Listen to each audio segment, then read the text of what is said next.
Hello दोस्तों, स्वागत है आप सभी का इस वीडियो में। आज हम परिमाप के बारे में पढ़ेंगे। जो हमने चित्रों के बारे में पढ़ा था, आकृतियों के बारे में, त्रिभुज, आयत, वर्ग, वृत्त, तो आज हम देखेंगे कि इनका परिमाप कैसे निकालते हैं। ठीक है, तो परिमाप मतलब होता क्या है, पहले ये समझ लेते हैं। परिमाप, परि का मतलब किसी चीज की बाहरी भुजाएं। जैसे इस त्रिभुज की ये भुजाएं है, ये इन भुजाओं का योग परिमाप, यानी कि इसका अगर हम साधारण शब्दों में अर्थ देखें तो ये हो जाएगा सभी भुजाओं का योग। किसी भी आकृति में जितनी भुजाएं हैं, सभी भुजाओं का योग, अगर हम उन सभी भुजाओं को जोड़ देंगे तो वो क्या बन जाएगा, उस आकृति का परिमाप कहलाएगा। ठीक है, जैसे त्रिभुज का परिमाप, अब त्रिभुज में कितनी भुजाएं होती हैं, 3 भुजाएं, तो इसलिए इसका परिमाप का फॉर्मूला क्या बनेगा, तीनों भुजाओं का योग, भुजाओं का योग। तो ये क्या हुआ, तो इसका मतलब कैसे करना है, तो देखिए इसको हम क्या करेंगे, इसकी तीनों भुजाएं कौन कौन सी हैं। जैसे ये हमने इस तीनों भुजाओं को हमने एक एक नाम दे दिया, ए बी सी। पहली भुजा हो गई ए बी, ए और बी, यहाँ से यहाँ तक की जो भी हम स्केल से नाप करके इसकी दूरी को जितनी भी आएगी, इसको यहाँ पर लिख करके इसको जोड़ेंगे। ठीक है, नापना कैसे है ये हम सीख चुके हैं। यहाँ से हमने ये 0 वाला पॉइंट यहाँ रखा, फिर यहाँ ये 2.6 पे जा रहा है, तो 2.6 हो जाएगा ए बी। ऐसे ही हम तीनों भुजाओं को नापेंगे और फिर इनका मान यहाँ रख करके इसको प्लस कर देंगे तो परिमाप निकल जाएगा।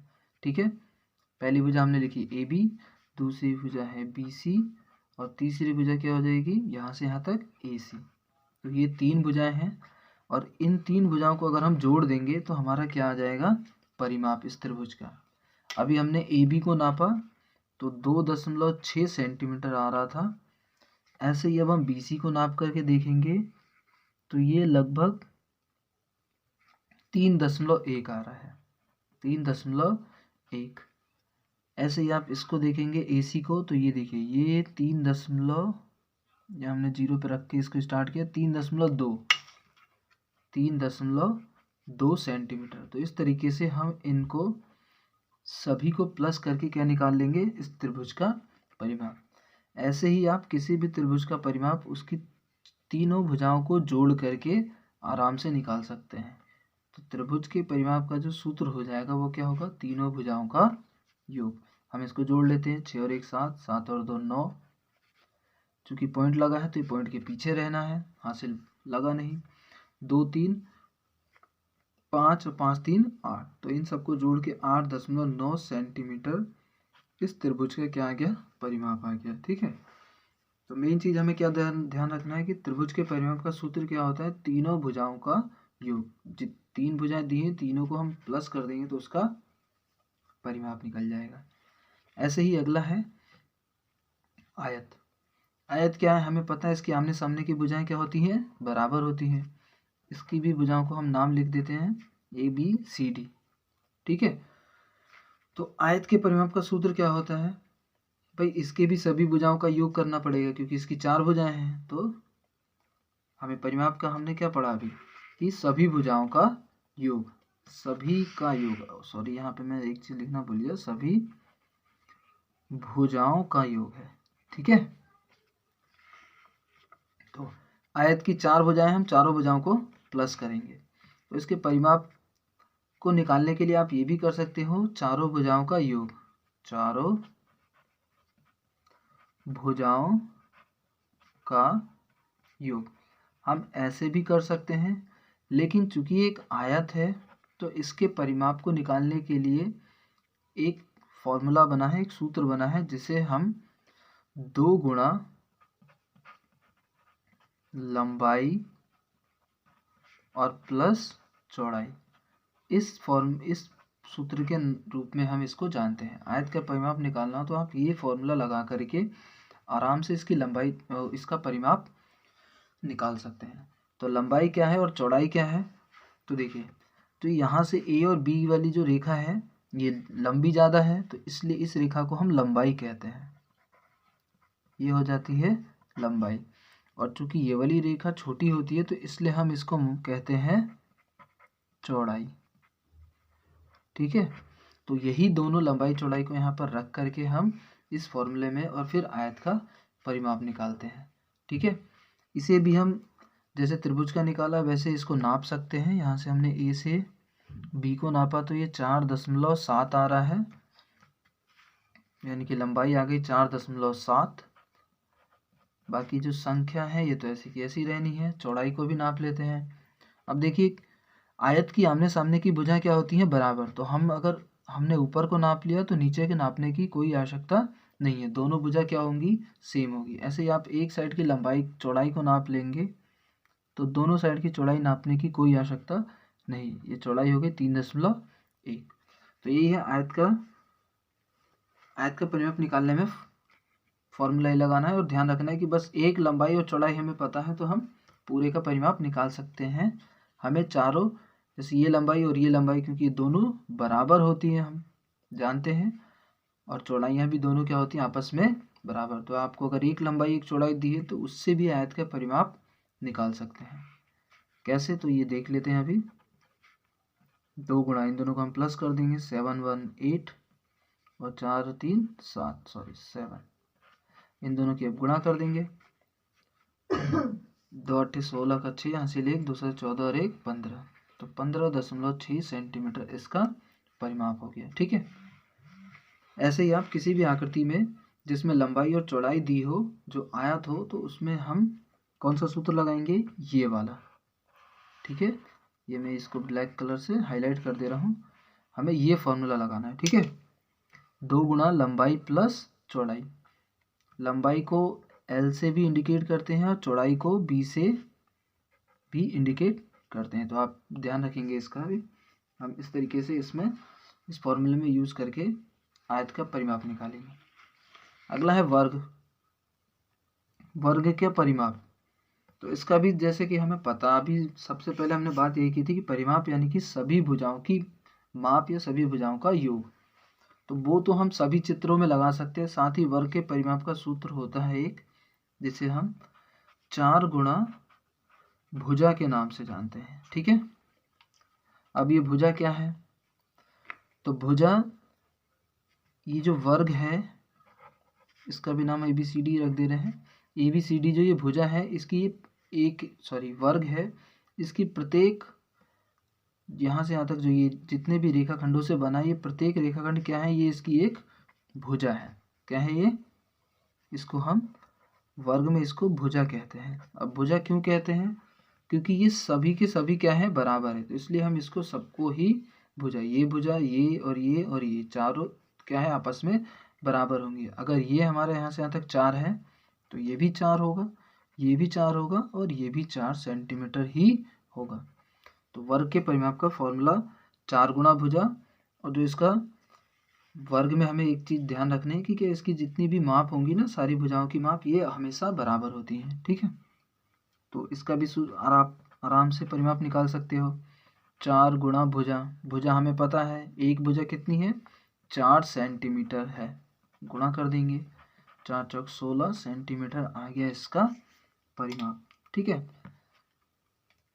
तो इस तरीके से हम वर्ग के परिमाप का सूत्र क्या हो जाता है भाई, 4 गुणा भुजा। ठीक है, अब बात करते हैं वृत्त के परिमाप की।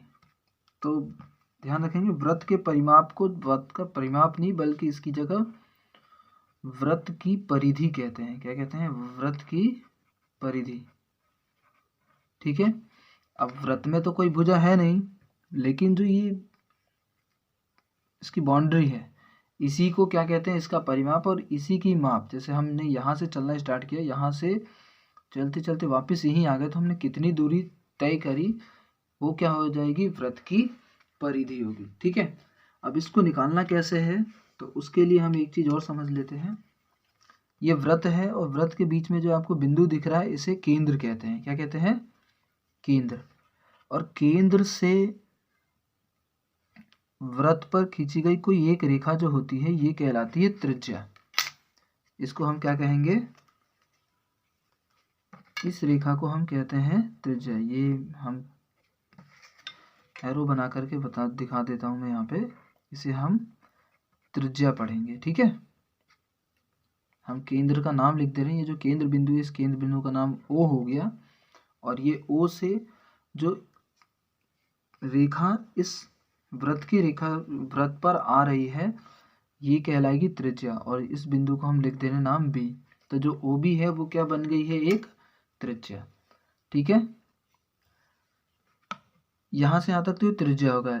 बस आपको यहाँ एक चीज और ध्यान रखना है कि जब ये रेखा केंद्र से होती हुई वृत्त की दूसरी छोर पर जाकर के मिल जाए तो ये क्या हो जाती है? व्यास बन जाती है। क्या बन जाएगी? ये व्यास। तो त्रिज्या जो है वो OB है, O से B तक की दूरी, अर्थात यहाँ से यहाँ तक की जो दूरी हो गई वो हो गई त्रिज्या।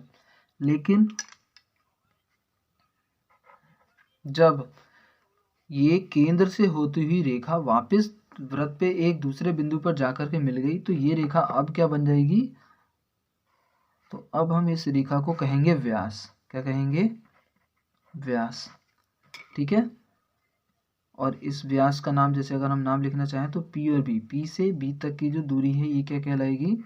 इस रेखा का, इस वृत्त का व्यास। तो यहाँ पे एक चीज और ध्यान देने वाली बात है कि भाई यहाँ से यहाँ तक त्रिज्या है, तो यहाँ से यहाँ तक भी क्या है? त्रिज्या। यानी कि एक त्रिज्या इधर और एक त्रिज्या इधर, दो त्रिज्या मिलकर के क्या बना रही हैं? एक व्यास बनाती है, ठीक है। तो इसलिए हम कह सकते हैं कि व्यास बराबर क्या होता है? 2 गुणा त्रिज्या। यानी कि आप त्रिज्या को डबल कर देंगे तो क्या बन जाएगा? वृत्त का व्यास बन जाएगा, ठीक है। इसी तरीके से अगर हम त्रिज्या देखें तो त्रिज्या क्या है?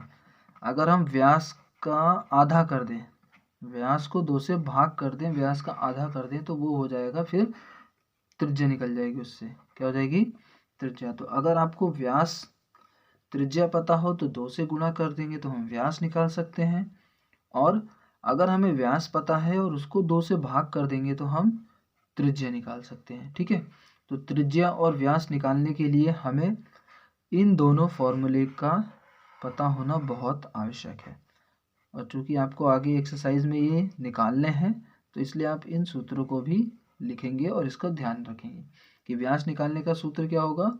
2 गुणा त्रिज्या। त्रिज्या की गुणा 2 से करना, और त्रिज्या होता क्या है? तो केंद्र बिंदु से वृत्त के किसी भी बिंदु पर मिलने वाली जो रेखा होगी वो क्या कहलाएगी? त्रिज्या, ठीक है। और व्यास क्या है? तो वृत्त के एक बिंदु से केंद्र से होकर दूसरे बिंदु पर जब वो रेखा चली जाए तो वो क्या हो जाएगी? व्यास। और व्यास क्या होती है? त्रिज्या का दुगना होती है। ये चीज हमें ध्यान रखनी है, ठीक है। तो ये फॉर्मूला हो गया, इसको भी आपको लिख लेना है। आगे आप बात करते हैं वृत्त के परिमाप यानी कि वृत्त की परिधि की, ठीक है। ये मैं लाइन खींच देता हूं। वृत्त की परिधि, तो चलिए इसका फॉर्मूला लिख लेते हैं।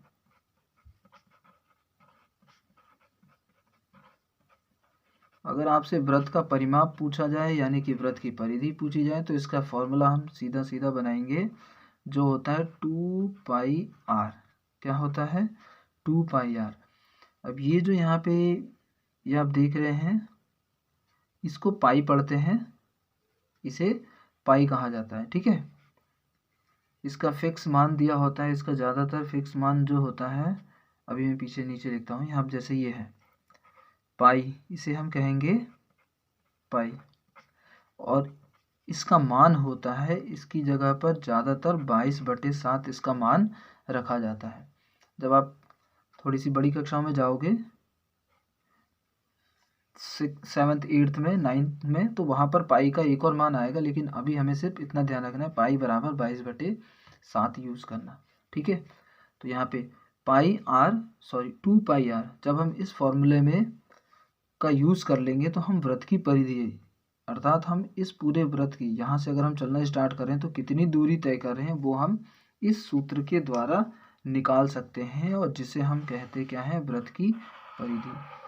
तो वृत्त के परिमाप को हमें क्या कहते हैं? वृत्त की परिधि कहते हैं। इसको निकालने का फॉर्मूला हो गया 2πr। अब इसको यहाँ पे निकाल करके हम देख लेते हैं। अगर मान लीजिए इस वृत्त की त्रिज्या 2 सेंटीमीटर है, कितनी है 2 सेंटीमीटर, तो हम अगर इस वृत्त का परिधि निकाले तो कैसे निकलेगा, तो 2 गुणा पाई की जगह क्या रखते हैं 22/7 और r यानी कि त्रिज्या यहाँ से यहाँ तक कितनी है 2 सेंटीमीटर। तो हम इसको लिख के हल कर देंगे। 2 दूनी 4, ये हो गया 44 गुणा 2/7, तो आ जाएगा 44 दूनी 88/7।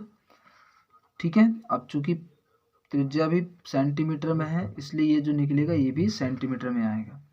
हम इसको पूरा भाग करके दशमलव में भी निकाल सकते हैं और यहाँ पर भी छोड़ सकते हैं। 7 × 7 और 1 इधर जाएगा तो हो जाएगा 18, 7 दूनी 14, फिर बचेगा 4, 7 पंजे 35।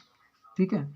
तो इस तरीके से पॉइंट में 2 स्थान तक हम निकाल लेते हैं। 7 पंजे 35 हो गया, जो 1 मिनट, 7 × 7, 7 दूनी 14, बचा 4, 40, 35, 5, 7 सत्ते 49, तो ये 12.57 सेंटीमीटर क्या आ गई, इस वृत्त की परिधि आ गई। यानी कि अगर हम कहें तो यहाँ से यहाँ तक की जो दूरी है इस वृत्त की वो कितनी है 12.57 सेंटीमीटर। तो इस तरीके से आप वृत्त की परिधि आराम से निकाल सकते हैं। और जो हमारी एक्सरसाइज में यूज होने वाले फॉर्मूले हैं वो क्या है, व्यास बराबर 2 गुणा त्रिज्या और त्रिज्या बराबर 2 गुणा व्यास। तो इन सूत्रों को आपको अच्छे से याद रखना है, क्योंकि जब एक्सरसाइज करेंगे और ये सूत्र हमें याद नहीं होंगे तो सवाल हो नहीं पाएंगे। तो जिसको मैंने ब्लैक कलर से इसको डिब्बे में बंद किया है स्क्वायर के अंदर, ये सारे फॉर्मूले हैं इंपॉर्टेंट जो हमें याद रखने हैं। ठीक है। एक बार यहाँ से फिर से मैं रिपीट कर दे रहा हूँ। ये है त्रिभुज के परिमाप का फॉर्मूला क्या है। तो अभी जो आप पढ़ने वाले हैं इसमें सिर्फ यही ध्यान रखना हमें कि तीनों भुजाओं का योग। अब त्रिभुज भी कई प्रकार के होते हैं, तो जितने प्रकार के त्रिभुज आएंगे उसके हिसाब से इसके परिमाप का सूत्र चेंज होता रहेगा, लेकिन हम हर जगह तीनों भुजाओं का योग का फॉर्मूला यूज करके आराम से निकाल सकते हैं। ठीक है। अगला आयत के परिमाप का फॉर्मूला हो जाएगा 2 गुणा लंबाई प्लस चौड़ाई, ये आयत के परिमाप का सूत्र है। ऐसे ही वर्ग के परिमाप का सूत्र 4 गुणा भुजा हमें ध्यान रखना है। और वृत्त का परिमाप यानी कि वृत्त की परिधि का जो सूत्र है वो हो जाएगा 2πr। ऐसे ही अगर हमें व्यास निकालने को कहा गया है तो व्यास का फॉर्मूला होता है 2 गुणा त्रिज्या, और अगर हमें त्रिज्या निकालनी है तो व्यास को 2 से भाग करना है, तो व्यास बटे 2। ये 3-4 फॉर्मूले हैं, तो इनको आपको याद रखना है। इसकी मदद से हम अपनी एक्सरसाइज को बहुत ईजिली कर पाएंगे।